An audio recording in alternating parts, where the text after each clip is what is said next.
I even dared to talk about any of this at all, I was basically told, oh, you're suicidal because you're mentally ill.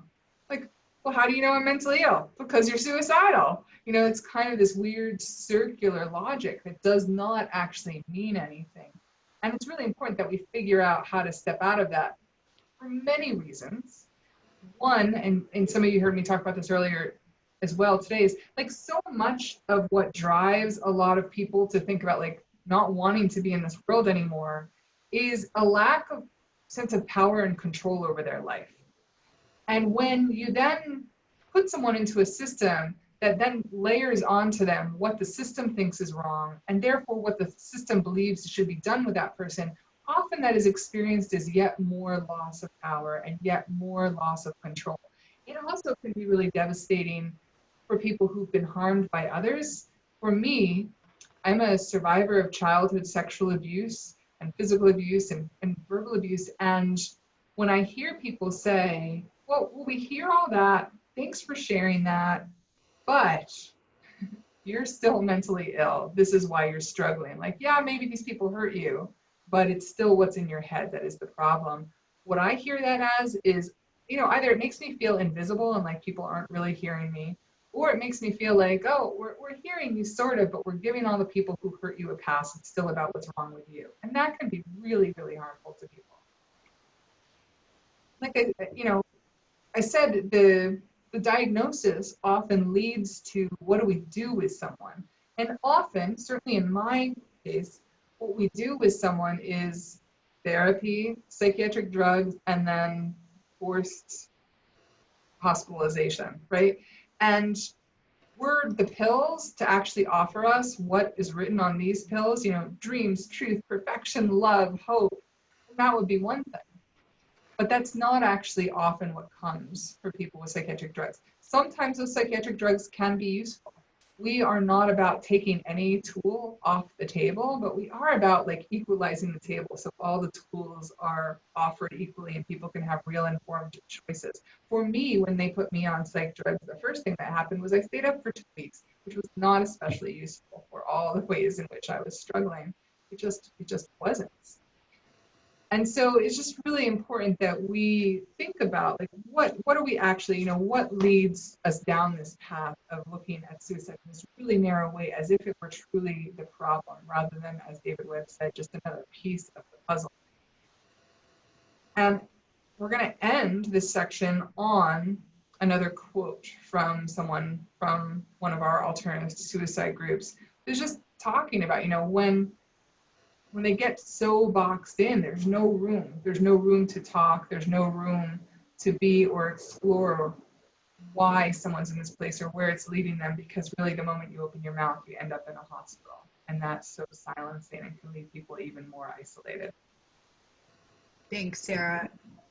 Yeah, for many people, our alternatives to suicide groups are the one place that they can go to talk about suicide, where the response isn't, well, what pill are you taking for that? Or, there's also these eugenic theories out there that say that people that think about suicide have faulty genes. I remember when I got married a few years ago, a family member begging me not to have kids because she said, both you and your husband are mentally ill and your children would have no hope.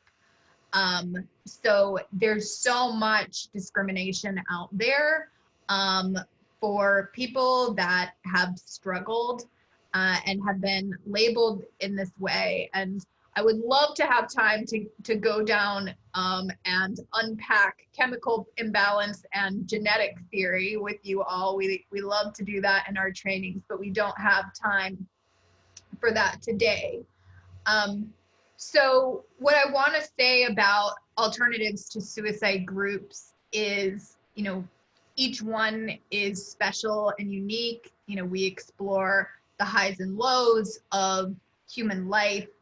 But there's something that I hear all the time in these groups. As unique as they are, it seems like every month I hear someone say something to the effect of, I haven't talked about these thoughts in years. I haven't talked about these thoughts in months. And they'll typically say something like, I haven't talked about these thoughts since I was committed to the hospital. I haven't talked about these thoughts since I needed to sign a safety contract. I haven't talked about these thoughts since I've had local college students have to sign behavior plans saying, you know, that they can't talk about suicide or they'll be kicked out of school. So I haven't talked about these thoughts in years. I hear it all the time. But what I never hear anyone say is, I haven't thought these thoughts in years. I haven't thought these thoughts in months. None of these interventions make the thoughts go away. They just get people to stop talking about them. They just result in people holding their thoughts of suicide inside. And that is exactly what we don't want, because our experience doing these groups for many years, for many years, we've only had just a handful of the hundreds and hundreds of people that have been a part of these groups. I could probably count on one hand the number who have died by suicide. And, in a few of those cases, they're people that moved. So they were a part of the group, but they moved to an area where these groups don't exist and later died by suicide. So, Caroline, it seems also worth mentioning that at least a couple of them were also clinicians. Yeah, that's true. So there's a lot of clinicians that have these thoughts, people in professional roles that are terrified because of the consequences to speak about them. And so one of the things that we want to make really clear, the thing that we want everyone to leave our workshops knowing is about acute hospitalization and suicide rate and risk. So sometimes people ask me, like, Caroline, are alternatives to suicide and groups in evidence-based practice? And we haven't gotten the funding yet for a huge IRB reviewed study. But what's important to know is that acute hospitalization is not evidence-based at all. In fact, it's shown to be a risk factor. So the study that you see here is one out of Hong Kong, but there's actually been hundreds of studies and meta-analyses, which, just studies of studies, that show that suicide rates actually increase during and after acute hospitalization. And I sense that it may have to do with this phenomena where people feel, because they've been traumatized, inpatient, or just the experience hasn't been helpful, people feel like they can't talk about the experience anywhere. And they feel like they're out of options and they give up and they end their lives. So for us, these groups feel very critical to have when we know the first line of defense of the system, acute hospitalization, does not work. And so on the next slide, we just have, another young man. For a lot of folks of color, they might end up, incarcerated in the criminal justice system, more likely in that system due to, racism. And so this young man was sharing about what happened to him when he talked about the feelings in jail. And for sure, he came to group for a while and didn't speak. But, finally saw, hey, there is one place where I can talk about these feelings. I remember he described the group as you know, this is the one place you can go and people ask you, like, how are you doing? And you can actually tell the truth. Like, they actually care. Like, they want to know, like, how are you doing? So, yeah, very critical for a number of reasons to provide alternatives to acute hospitalization. I love that there were people in the peer respite workshop earlier too about that. So one of the things that sometimes freaks people out, even people who walk in the same world as us, is that we say alternatives to suicide is not suicide prevention. Why do we say that? There's actually a number of reasons. One is because the world of suicide prevention does what we were talking about earlier, which is it identifies suicide as the problem to be eradicated, but it doesn't necessarily pay a lot of attention to whether or not people actually want to stay alive.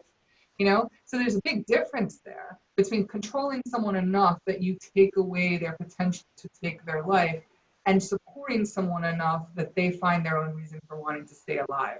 And we find that suicide prevention is very much geared towards the control side.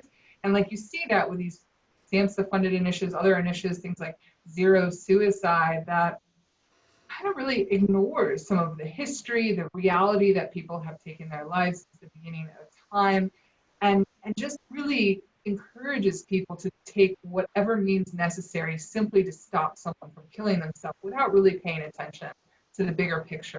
And the reality that suicide is a solution. It may be a really desperate solution we don't want people to take, but it is a solution as opposed to the entire problem.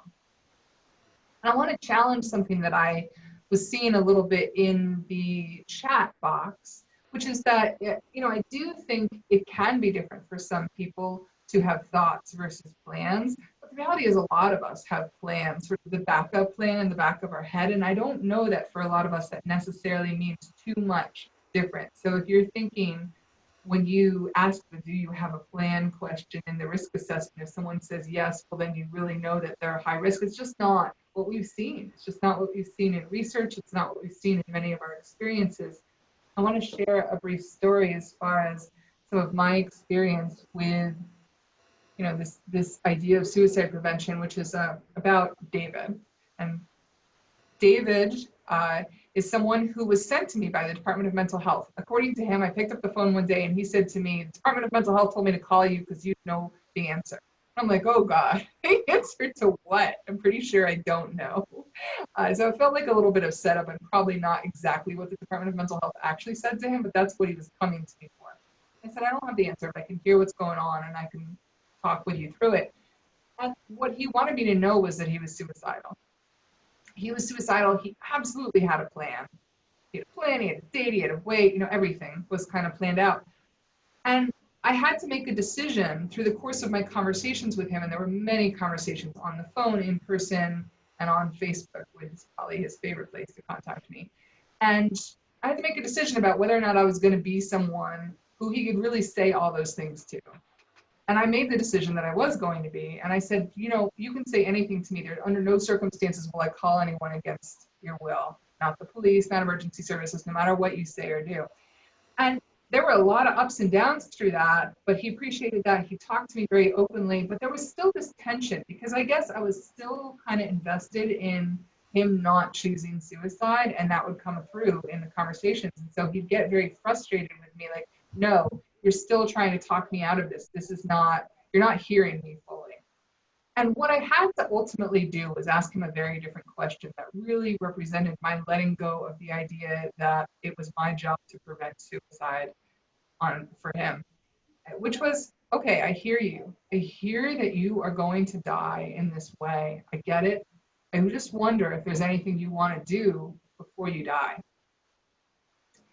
And that changed the whole conversation. And the conversation then became about what he wanted to do, and he had an answer. And the answer was to create this photography show of his art. And so he sent me drop boxes full of pictures, and we talked about which ones would go in the show, and we talked about what other pictures he wanted to take and where he wanted to go. And that conversation became something that was not just in that day. It ended up going across a couple of weeks, really. And by the end of it, he didn't want to die because he had reconnected with some spark of something that made him want to stay connected to this planet. at some point he did kind of say to me, like, I think I know what's happening here, but nonetheless, like, it worked. And I'm not saying that's the magical question, go out and use it with everyone. But I am saying sometimes dropping of the power struggle is really key in this, dropping of the agenda. Sometimes when you put down the agenda of keeping everyone alive, you actually have more influence.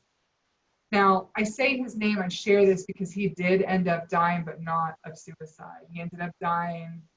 He actually, after that point, he got a job. He'd been homeless. He had a place to live, and he was doing really well. And then one night we couldn't find him, and he had missed work unexpectedly. And we found out that he had had a heart attack and then a stroke, and he ended up dying. And that's kind of the tragedy of life and death, right? Sometimes when you decide you want to live, you lose that choice in a different way. I did write about him on Mad in America. If anyone wants to look, I wrote about more of our kind of back and forth around suicide and some of the things that were helpful and challenging. So you can check that out there. But I just wanted to share that story because this idea of suicide prevention and how do you tell and what's going to help, they're really complicated ideas, much more so than the risk assessments and things that float around suggest that they are. Now, here's another quote from somebody from one of our groups, one of our Greenfield groups, which was one of our very earliest groups to get started. And, it just says, I learned to be silent or risk being treated like a criminal or caged like an animal. I've had so many bad interactions with police after talking about suicide. I've had my door kicked in. I've had my freedom and my dignity taken away. And I'm not sure, how we got to the point. I understand a lot of it comes from desperation to just keep someone alive another day, but I'm not sure how we got to the point where this is kind of the standard of the system, because it doesn't leave people coming away from that feeling like, yeah, now I have a reason to live. It just doesn't. So we're going to talk a little bit more now about what the groups look like, and we're going to use the context of our values. And if you're interested in our values, which we refer to as our defining principles, you can find them on our website at westernmassrlc.org. We actually developed our values before we ever became funded as a community and have revised them a couple of times over the course of 13 years. So you can check them out there, but we're going to talk about them a little bit intertwined here. And so we want to talk about healing environment is one of our 6 categories of defining principles. Within the healing environment, this is really about like, how do you create the space for the groups to happen in? And one of the ways is just to have enough time, but not too much. 90 minutes is what we find, if you ever decide to start an alternatives to suicide group, we are not gonna search you out and police that you're doing 90 minutes, but we do really strongly recommend it because it's enough time for enough people to feel like they have space to really go in depth with something without running into the issue of people needing smoke breaks and coming in and out and getting really restless. It's just what we have found is really best practice for creating the space for this level of connection to happen in. And we just also want to insert a bit of history here. One of the interesting points that I like to share is we are funded, or at least our initial groups were funded by Tapestry Health. They were funded under a suicide prevention grant. So I just offer this to you for those of you who are looking to start similar things. Even if you take funding from places, you can still push back on the philosophy and be your own. But we have a great relationship with Tapestry Health to this day. And they are, I think, they're not mental health though. They are harm reduction, mostly focused on problems with substances and sex work and things like that. And alternatives to suicide at its roots in many ways is a harm reduction approach above all else, much more so than I would say it's a suicide prevention approach or anything like that. There are now weekly groups that meet in a number of different states and countries. This is not a comprehensive list. There's also Connecticut isn't mentioned here, Vermont, etc. And then our 2 other countries are Canada and Australia. Thank you, Sarah. And I do see someone talking in the chat box about a doctor saying to them, I can't ignore the liability your suicidality poses for me.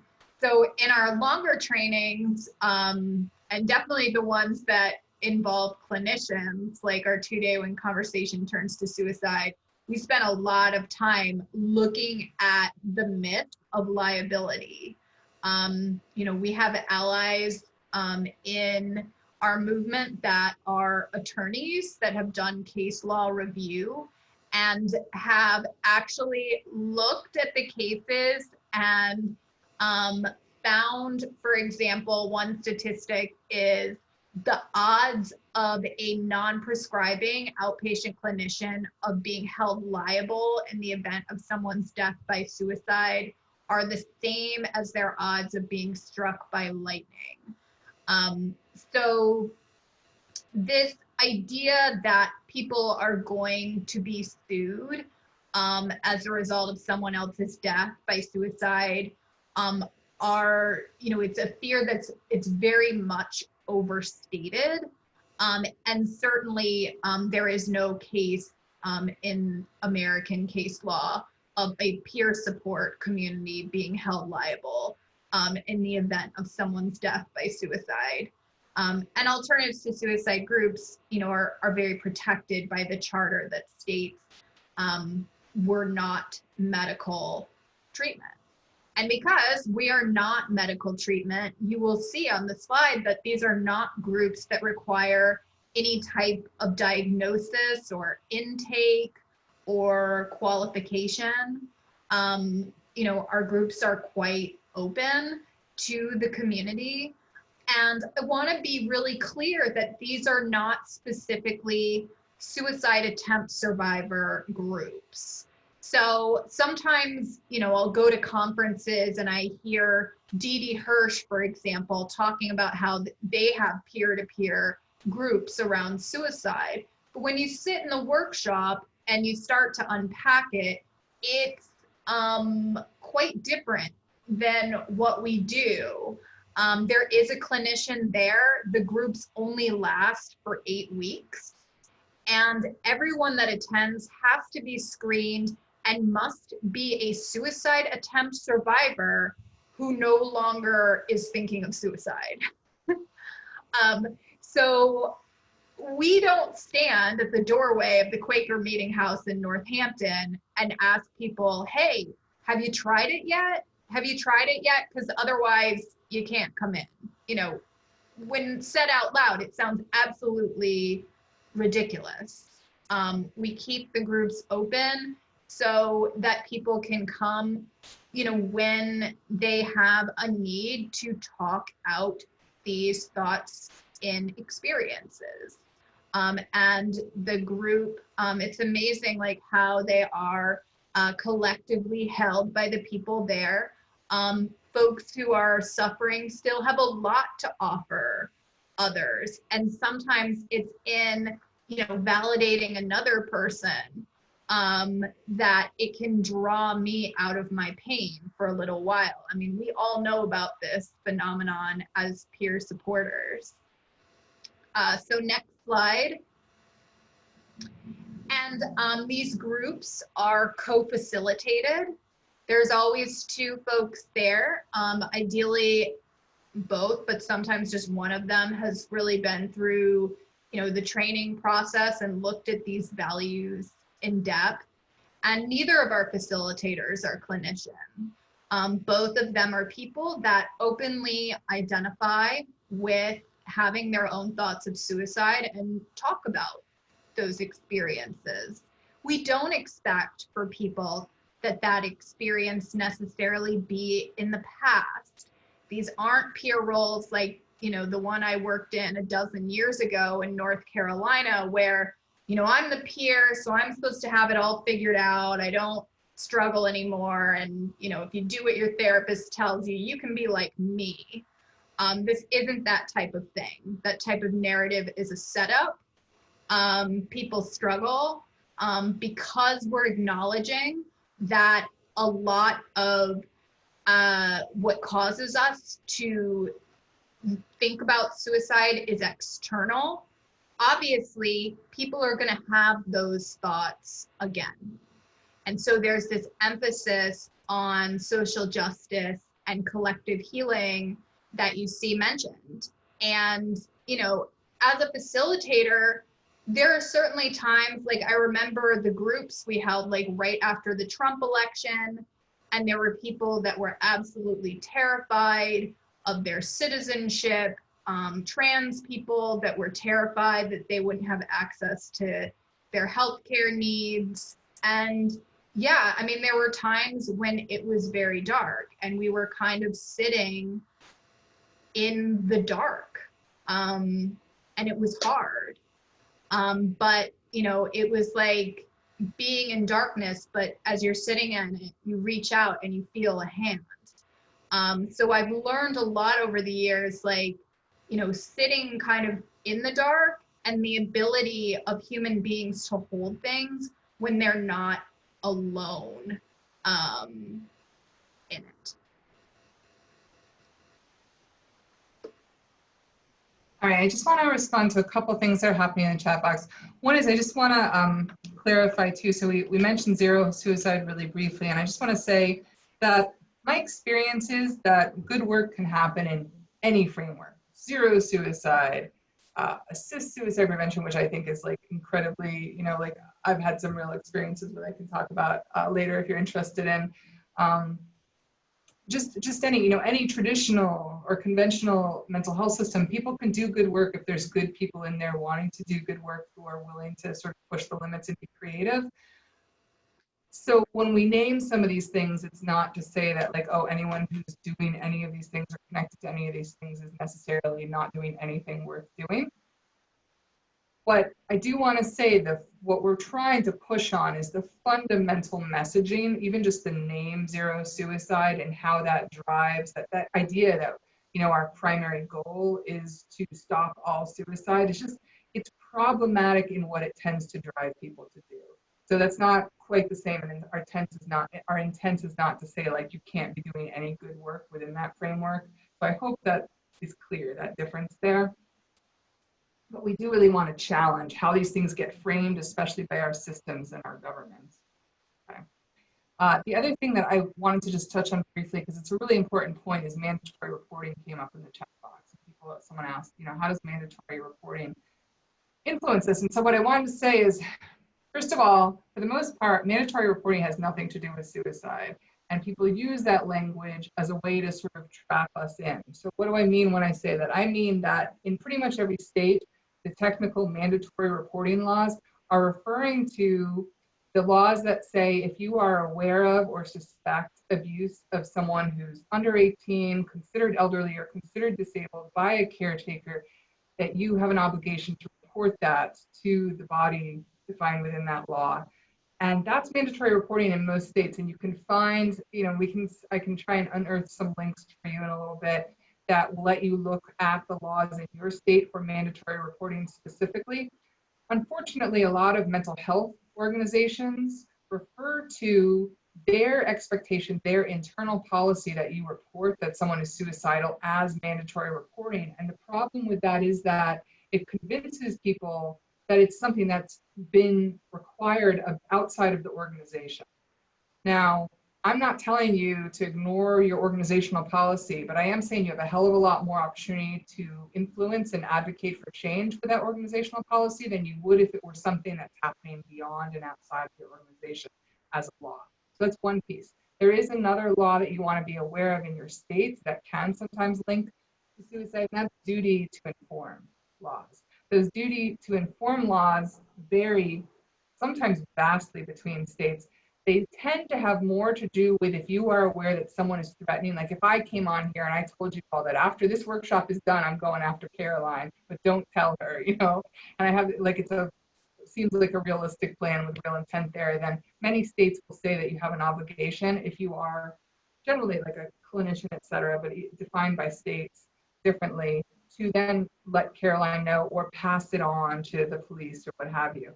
Very few states include suicide in that, but some of them do. For example, New York State includes if that person has a clear risk to someone else or themselves. And in those instances, certain classes of people, usually licensed mental health professionals, then are seen as having a state mandate to do something with that information. There is, again, a website that you can look at to see what your state says about that law. And the majority of them still say it's not related to suicide. So it's important that you all just take some time to, I think, inform yourself if you're going to be doing this work in either a peer role or in any concerted way around suicide, to just know what the laws are in your state so that you can advocate and also know your wiggle room. Because even where there are mandated laws that relate to suicide, that doesn't necessarily mean like the moment suicide is mentioned, you have to run off and report. You know, there's still a lot of space more often than not to have those conversations. Okay, so within the respect value, we want to talk about this no assumption of illness. So when I talked about the pathology piece and this loop that we can get into with how we explain where suicidal thoughts come from, often it's this assumption of what gets called mental illness. Now, that's not a perspective that works for me at all. I really don't identify in that way, and I've kind of tossed all my diagnoses for a different way of looking at things. And I don't think I would be where I am today if I was not able to have the space to define what this all means for myself, if people kept putting all this on me. So that's been really important. And so it's really key to the group. It doesn't mean, however, that if someone does have a mental illness perspective that you try and take that away from them. It's really about creating space for everyone to have whatever perspective they have and then supporting them to explore it. So if someone comes to a group and says, well, I'm this way because I'm bipolar, you don't try and, like, we don't take that away from them. We might say, well, what's that look like for you? When you use that, you know, I've heard lots of people be diagnosed in that way, and they are very different people. What's that look like for you? Those kinds of questions just to explore. And sometimes people end up discovering that they're just regurgitating what the system has told them. And sometimes people end up deciding, like, no, this really fits me, this works. Either way, that's okay. And we also really honor the freedom to challenge social norms and speak out about oppression. One of the ways that shows up at the start of each meeting, we make space for people to say pronouns and also identify any other needs they have in the space that might be around an accessibility issue. Really try and create space to normalize having those conversations about how we might be in this world differently than the world has told us we should be. And I'm sure many of you are already aware, for example, that trans people have very, very high suicide attempt rates, as do young gay and lesbian queer people. It's just, but what we see in the research is that in environments where people are able to say, use the name and pronouns that they use freely without criticism or being stopped, the suicide rate drops. Where people are accepted for being somewhere on the LGBTQ spectrum, they're able to be in that environment, the suicide rate drops. That's just one example. There's so many other pieces that fit in the social norm piece.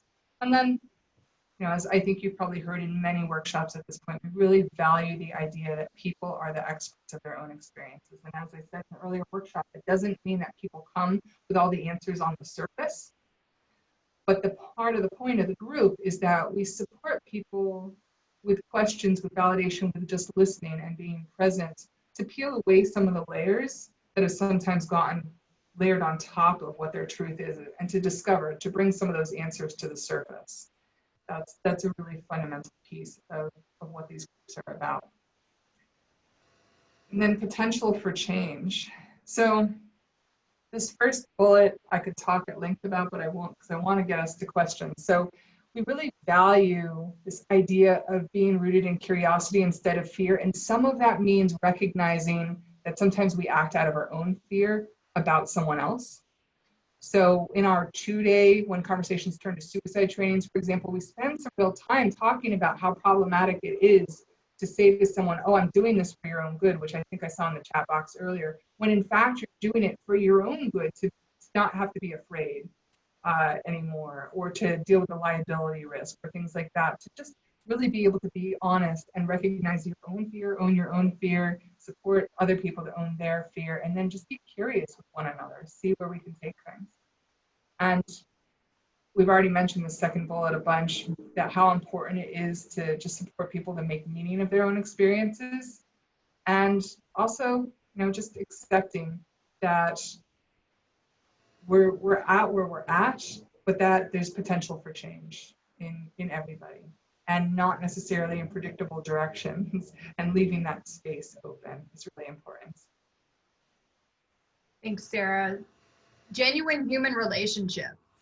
I mean, how many places do we really have where we can bring our whole self, our joy and our darkest pain? It can be a small list. I remember a group that we had where a woman came and she had been struggling with thoughts of suicide for a really long time. And I remember her saying, I've tried this drug and it didn't work. I've tried that drug and it didn't work. I want to try ketamine. I want to try electroshock treatment. And then I remember someone in the group, coming from a place of curiosity, like Sera mentioned, and well, first validating and say that sounds really hard to have tried all those things and had no result. I'm just curious, do you know, like, how would you really know they were working? Like, how do you want to feel? How do you want to feel? And she kind of thought about it because I don't think anyone had ever asked her that before. People just kind of assume, right, that they know. And I'll never forget what she said. She said, I want to feel like I can walk into a room and I belong there. So she didn't say, I want to feel happy all the time. She didn't say, like, I never want to feel sad again. Basically, what she was saying is that she wanted to be accepted wherever she was at, that she belonged. And so I've never forgotten that, because I think it's really important as a facilitator, because sometimes doing this work, sometimes we get trapped in this idea that we're supposed to make the pain go away, or we're supposed to fix it. And, most of the time I can't fix it. I can't make someone's pain go away. But what I can do, and what may be even more valuable, is to be deeply accepting, to be a witness, to be a welcomer into a space despite the struggle, and to honor that struggle. All right, so next slide. Thank you, Sera. So we're going to talk just a little bit, and in terms of questions, please feel free to throw them up in the chat. We had a little bit of schmoozing at the beginning there, so we might be close to the end with our content, but we can still answer questions. We do want to let people know kind of what the training process that we have facilitators go through. So we have a charter. We also utilize a specific approach. For a long time we did trainings, and we kind of talked in general, but we found that people are quite linear. So I would have people come to the training and then say, Caroline, you never told me like exactly what I'm supposed to say to someone when they're struggling. And I'm like, you're right, because there are no magic words that work for everyone. But we kind of unpacked, and because people love an acronym, we created one that is VCVC. So it doesn't spell anything, but it's a nice pattern. And what it stands for is validation, curiosity, vulnerability, and community. And in training, part of what we do is unpack how to use these elements to build connection. And then we practice kind of role play after role play, where we respond in a validating, curious, vulnerable, and community-centered way, instead of a response that is fear-based, based on quickly assessing people, putting people in a box, never sharing our own experience, and really moving more towards institutions versus communities. So I know some people have asked me in the chat box for the links to the mandated reporter stuff I was just talking about. I'm hurriedly on my phone because I'm on screen share on my computer trying to get that for you, and I almost have it, so I'll put it into the chat box soon. But you can also email us after that. So as far as the first V goes, so that V stands for validation. And this is something that gets talked about in a lot of different trainings. What's a validating and what's an invalidating response? I don't want to spend a ton of time here, but that it is really important because it is the moments or the moments in which you say to someone or you communicate to them, I genuinely hear and see you. That is like the underlying goal. And so it can sound like that sounds really hard. It makes sense. You're angry when, all these examples. Sometimes people will say like, well, that will make me sound like a robot if I say it makes you sense you are angry. And that's right. If you pick up something someone else wrote and you like read it in a really stilted way that is outside of the context of your particular relationship, it can really not be effective. The idea here, though, is just to give you an idea of what it can look like, and then for you to figure out what makes sense for you within the relationship that you have with this person that you're talking about, with the goal in mind that you are trying to let them know you hear and see them. Examples of invalidating responses, if we were in a longer training, I'd ask you for your own because I think we've all heard them. But it's everything from just giving advice. You should try a raw food diet. Have you been doing transcendental meditation? It's like, if you just ran a mile every day, but you were doing so well. My one that kills me, like if I'm talking about feeling just really stupid sometimes, and someone says, well, but you're so smart, then really I just perceive that as arguing with me, and it does two things to me. One is it makes me want to get away from you as fast as possible before you figure out how wrong you are, or two, it makes me like want to argue with you and prove you wrong right there in the moment. So just be aware that those are not the kinds of comments that help people feel seen and heard. Arguing is generally not it. Thanks, Sarah.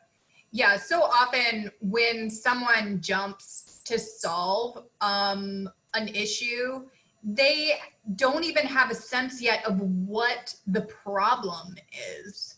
And so when we do that, the impression that we give someone is we don't care. Like we don't want to hear. It's like, oh, have you tried raw food? Is another way of saying, I'm not comfortable with this. I am going to throw a solution your way so that this dialogue, this exploration ends and I don't have to sit with your pain anymore.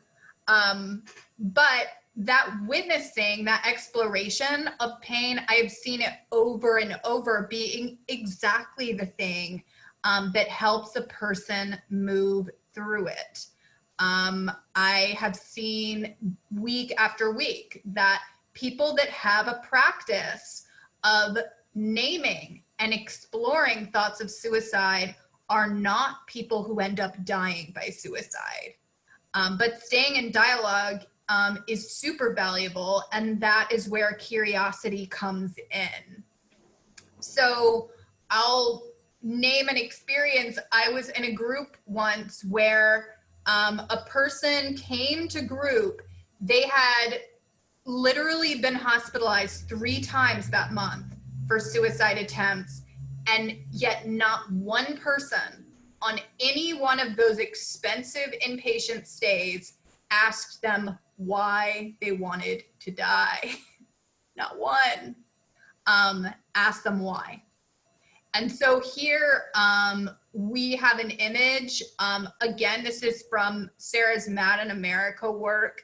If you're not reading Mad in America, I really recommend starting. You can sign up for their curated listserv because they're going to provide you with the voices and the research studies that you're not seeing anywhere else because they challenge the biomedical model. So it's a great place to find resources and research.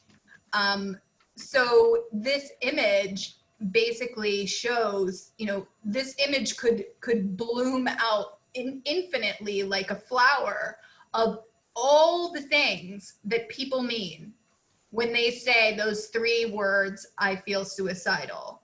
So there's absolutely no reason, none, why there should be a canned response and protocol to people saying these words. Because it needs to be a conversation. A person might mean, by saying suicidal, that might be the only word they've ever used that people listen to.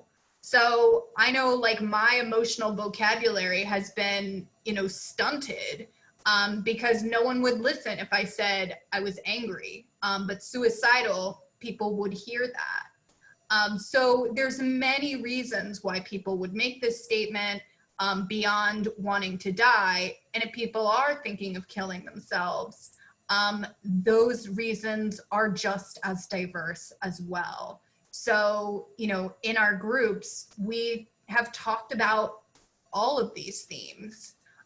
It's not a one size fits all response. So next slide. Alternatives to suicide facilitation is not about having the answer. We can take a deep breath and let that go. The idea of having to fix or solve or have the perfect word. Far from being all about having the answer, it's really about having the question that allows us to find greater access to our stories and then weave those stories together to find points of connection and a community that will likely keep us connected to the world.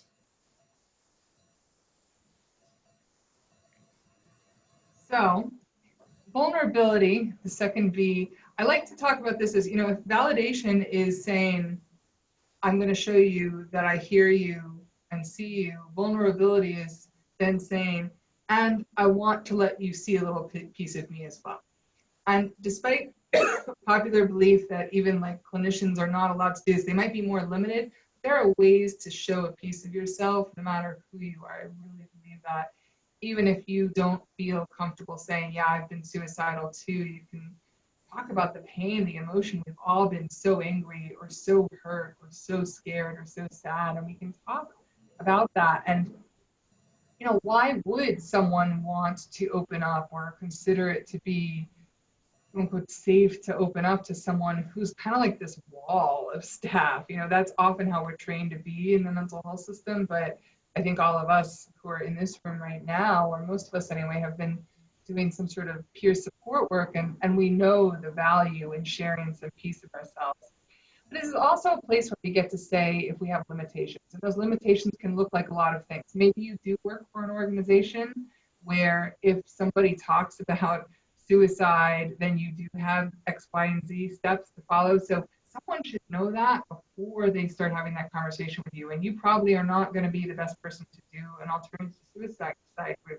Rather, you might be the best person to say, you know what, we talked about these limitations that we have and what we can talk about, but here are some resources, an online alternatives to suicide group, of which there are now some, or these other resources, peer support line, where you can talk openly and not have to have these worries. That can be a piece of it. It can also be about exploring creative ways. It's like, if you say it's you we're talking about, then I have to do X, Y, Z. But if you say your friend over here is struggling in this way, the unnamed friend, then maybe we can have more of this conversation so we can kind of come up with some of those ways to navigate around. But a lot of it is also about saying, I do have some limits. So don't be the person, for example, who says, I'm going to be here with you as long as it takes. If you're secretly thinking, well, I hope as long as it takes is before 5 o'clock because I have to pick up my kid. Far better to just say, I have to pick up my kid at 5, but I'm going to be here with you until then, and be honest about that. Because the moment you start trying to hide that or pretend that there's no limits on the relationship, it does a disservice to both of you and it breaks the trust. And there's also this piece in the middle here about just getting to say what your own emotional state is. And that goes back to that idea of owning fear, owning whatever feeling you're having. It is okay to say, wow, I'm so scared that I'm not going to see you again. It's okay to say that. In fact, it's good to say it, not only because it's honest and you get to be human too, but because sometimes when you say something out loud, it has less control over you. Sometimes stuffing all that fear and all that emotion that you're having and pretending you're not supposed to be having any emotion at all might make you all the more likely to be driven by it underneath the surface. So just bear that in mind. Thank you, Sera. So being a part of these groups for all these years has taught me like so much about a human being's ability to survive and what keeps us in this world. Sometimes when I'm sitting with someone and they're expressing, how much pain they're in and all that I've been through, all that they have been through, like the most authentic thing that I can say in that moment is, wow, I mean, you have held so much, you have walked through so much pain.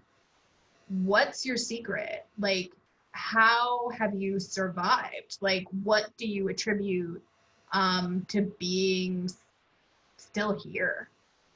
And to be honest, the most common answer people start with is my cat.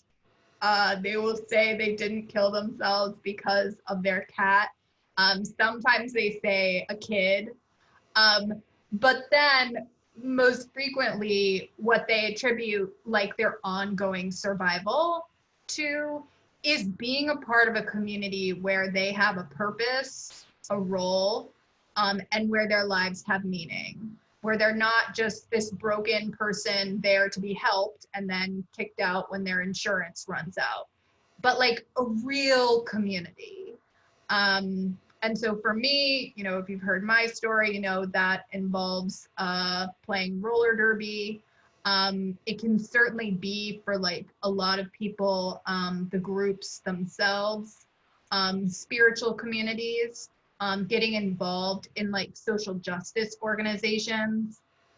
But when we look at alternatives to suicide in the groups, but also as the approach, it is really not about being like this life raft that people cling to stay alive. I think that is actually a myth. There's this myth out there that, that one person could, through sheer force of will, keep another one alive. Or that other myth that if I just knew the perfect words to say at the perfect moment, then this person will stay alive.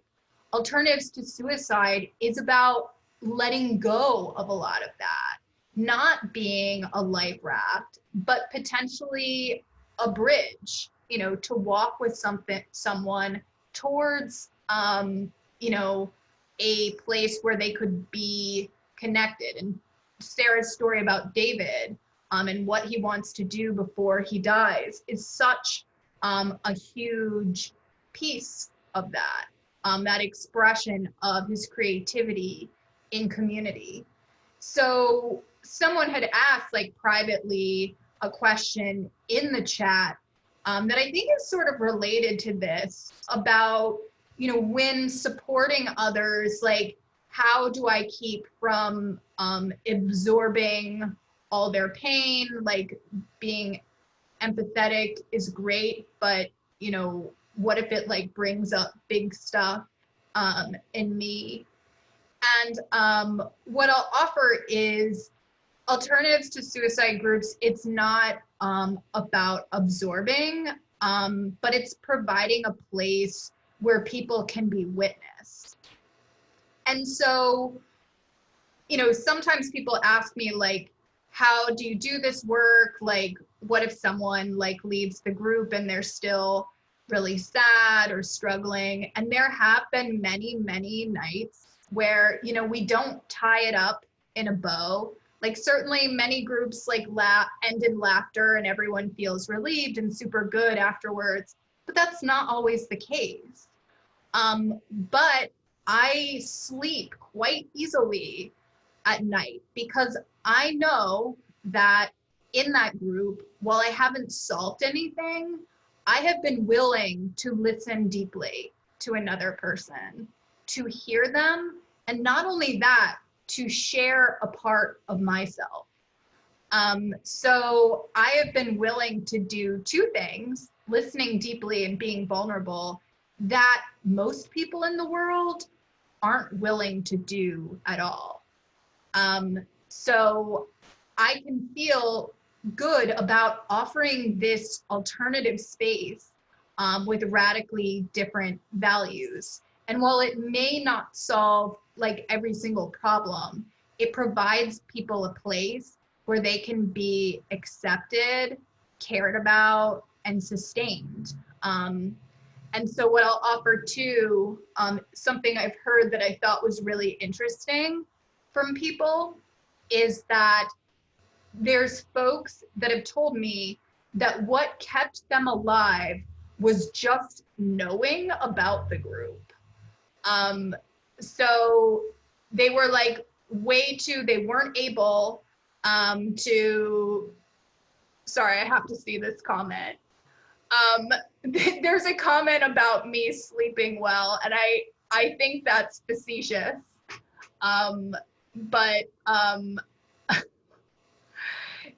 what I meant, and I hope people understand this, is that I don't leave groups feeling like I haven't done enough.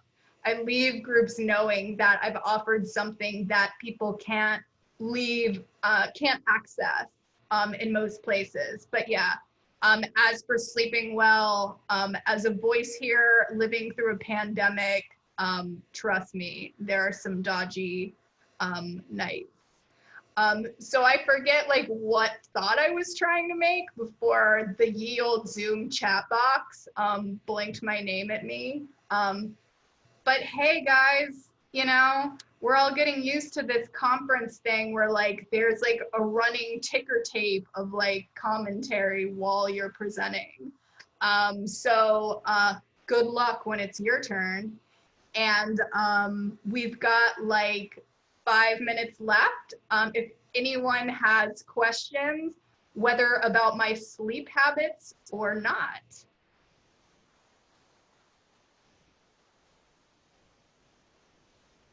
Please feel free just to say them out loud because we don't have a ton of time for typing, I think.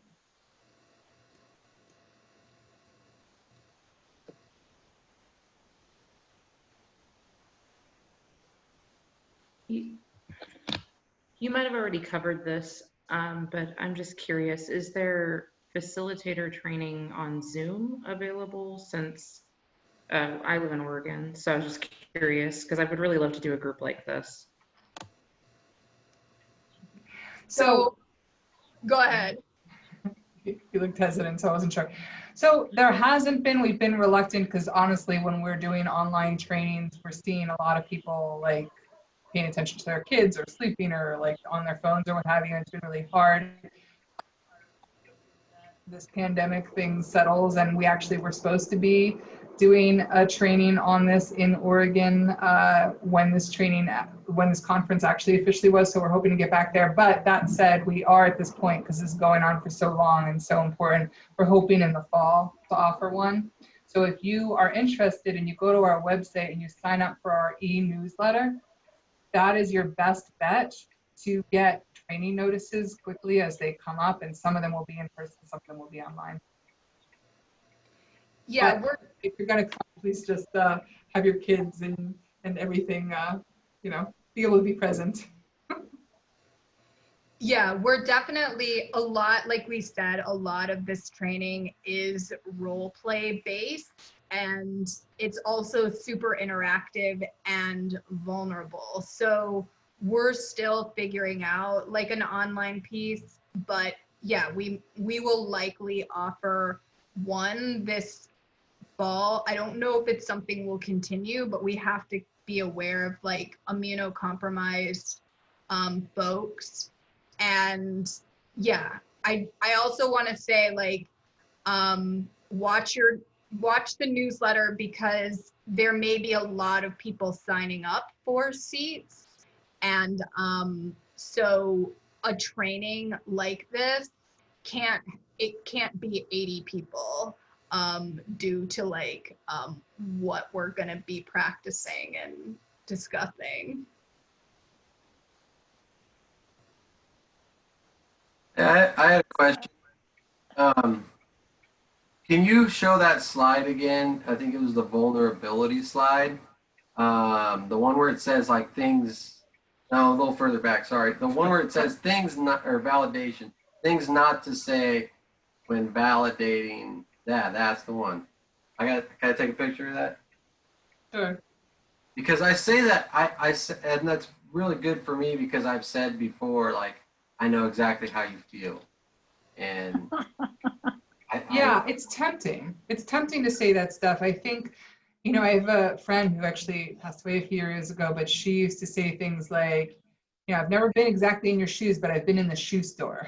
So some way to say like, I've had some, I can relate is one thing. Saying I know exactly what it's like is another.